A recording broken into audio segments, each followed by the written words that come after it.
می‌دانستی با یک لیموی ساده می‌توانید حشرات رو دور کنید؟ کافیه یک لیمو رو نصف کنید و چند میخک داخلش فرو کنید.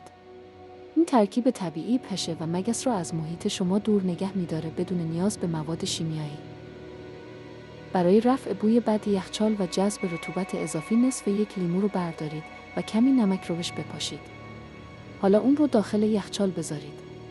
این ترفند ساده هم بوی بد رو از بین میبره و هم رطوبت رو جذب میکنه. یخچال شما همیشه تازه میمونه.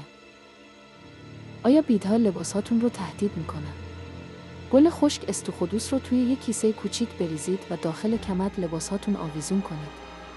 این کار نه تنها بیدها رو دور میکنه بلکه کمد شما رو هم خوشبو و دلپذیر میکنه. دوست دارید از این ترفندهای کاربردی و خلاقانه بیشتر بدونید؟ پس همین الان من رو دنبال کنید تا هر روز با ایده‌های جدید و مفید آشنا بشید.